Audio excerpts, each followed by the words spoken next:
بسم اللہ الرحمن الرحیم صلی اللہ علی حبیبہ سیدنا محمد و آلہ وسلم صلی اللہ علی محمد۔ تمام اہل اسلام کو السلام علیکم میرے عزیزو، امید کرتا ہوں کہ آپ سب خیریت سے ہوں گے۔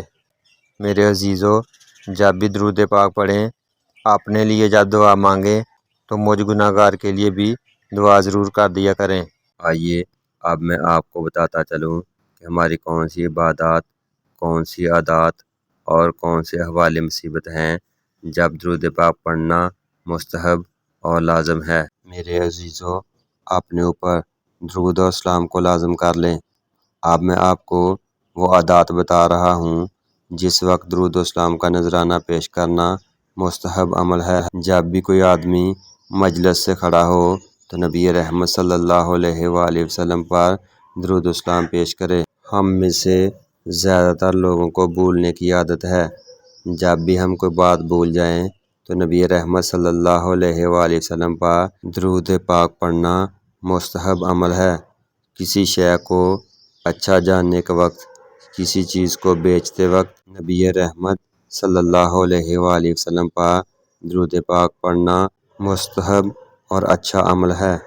جب بھی کوئی شخص اپنی اولاد کو وصیت کرے اس وقت بھی درود پاک پڑھنا مستحب عمل ہے۔ خطبہ نکاح کے وقت، سوتے وقت، کان کے سن ہونے پر، تدریس علم کے وقت، حدیث پڑھتے وقت، فتویٰ دیتے وقت، کسی شخص کو کوئی چیز دیتے وقت، اللہ تعالیٰ کے کلام کے وقت درود و سلام کا پڑھنا مستحب اور اچھا عمل ہے۔ یہ وہ تمام عادات ہیں جب نبی رحمت صلی اللہ علیہ وآلہ وسلم پر درود و سلام کا تحفہ پیش کرنا چاہیے۔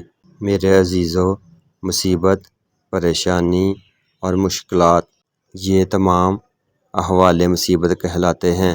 اب میں آپ کو ان احوال مصیبت کے بارے میں بتانے جا رہا ہوں جس کے وقت درود پاک پڑھنا لازم اور مستحب عمل ہے۔ میرے عزیزو، اگر کسی علاقے میں طاعون یا کوئی بیماری پھیل جائے تو نبی رحمت صلی اللہ علیہ وآلہ وسلم پر درود و سلام پڑھنا چاہیے۔ درود و سلام کے پڑھنے کی برکت سے اللہ تعالیٰ اس بیماری یا طاعون کی وبا کو ختم فرما دے گا۔ اگر کوئی شخص ڈوب رہا ہو تو نبی رحمت صلی اللہ علیہ وآلہ وسلم پر درود پاک کا تحفہ پیش کرے۔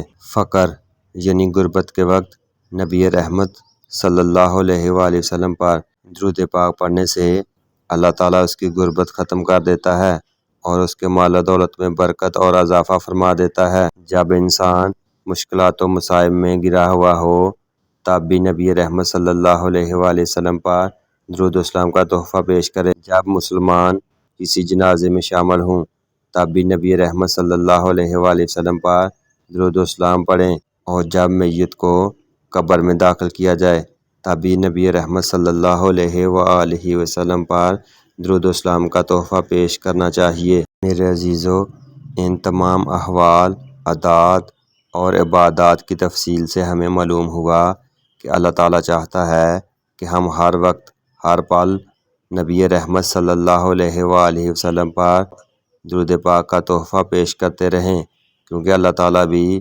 24 گھنٹے لگاتار اپنے فرشتوں کے ساتھ مل کر نبی رحمت صلی اللہ علیہ وآلہ وسلم پر درود پڑھتا ہے۔